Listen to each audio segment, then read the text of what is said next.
nous allons passer à la deuxième question qui nous dit tout simplement: lorsque l'angle d'élévation du Soleil est de 64 degrés, un poteau téléphonique qui penche d'un angle de 9 degrés par rapport à une ligne formée par le pied du poteau et le Soleil projette une ombre de 6,3 mètres sur le sol. Calculez la longueur du poteau. Voilà notre image. On demande de calculer la longueur du poteau. La longueur du poteau, c'est tout simplement ce côté, la AC de notre triangle ABC.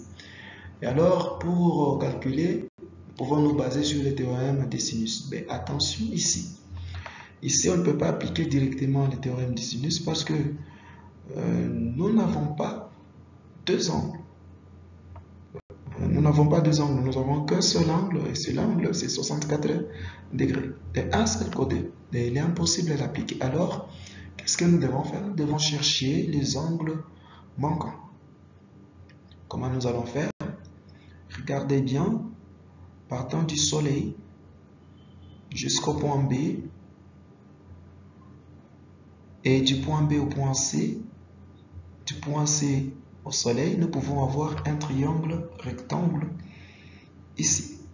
Et dans un triangle rectangle, nous avons un angle qui est de 90 degrés.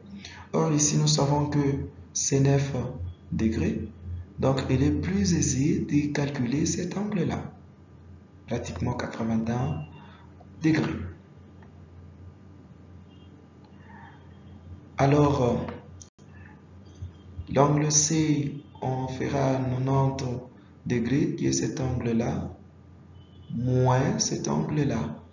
On trouve 81 degrés, donc c'est l'angle qui part d'ici jusqu'ici.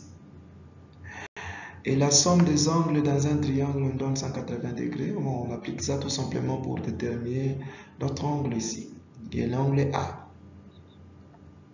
Ça va, nous avons l'angle A qui nous donne 35 degrés. Voilà. Là, on peut maintenant plus facilement calculer les côtés AC qui représentent tout simplement la longueur de notre poteau. Voilà, en appliquant notre théorème des sinus et en prenant les sinus de l'angle A sur BC égale au sinus de l'angle B sur AC, en tirant AC, on calcule, on a AC qui sera égal tout simplement à 9,87 mètres. Voilà notre longueur du poteau. Et ça, c'est la troisième question et sera la dernière pour aujourd'hui. On dit: la figure représente un téléphérique transportant des passagers d'un point A qui se trouve à 2 km du point B au pied de la montagne. À un point P au sommet de la montagne, les angles d'élévation de P au point A et B sont respectivement de 21 degrés et 65 degrés. Calculez la distance A entre A et B et calculez la hauteur de la montagne.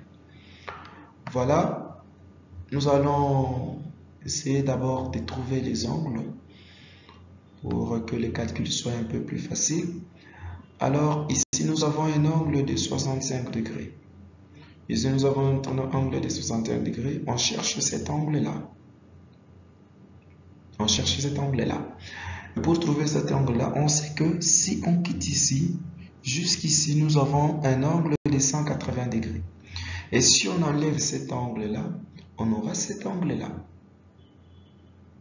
Et là, on pourra faire aussi la somme des angles pour trouver l'angle qui est ici. Et plus facilement, on pourra calculer les côtés AB. Voilà. On prend la somme et on trouve que l'angle B est égal à 44 degrés, l'angle B est égal à 115 degrés. Voilà, là on peut appliquer notre théorème des sinus. Et en appliquant le théorème des sinus, on trouve que AP est égal à 2,6 km. Alors, la sous-question B nous demande de calculer la hauteur de la montagne. Que nous représente la hauteur de la montagne? C'est tout simplement P sur notre figure. C'est ça la hauteur de la montagne. Et nous allons nous situer dans quel triangle? Dans le triangle B, P, P'. Et ici, qu'est-ce que nous allons faire? Nous aurons tout simplement la hauteur ici, PP' sera égale tout simplement à PB sinus de cet angle-là. C'est une partie qu'on n'a pas encore vue, que nous verrons peut-être prochainement en étudiant les théorèmes de Pythagore. On pourra expliciter ça très bien. Donc la hauteur égale à PB sinus de 65 degrés, c'est notre première équation. Alors on va se servir du théorème de sinus pour trouver PB facilement.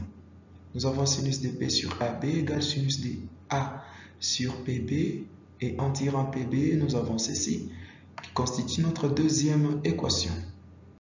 Et nous allons prendre notre deuxième équation que nous allons remplacer dans la première.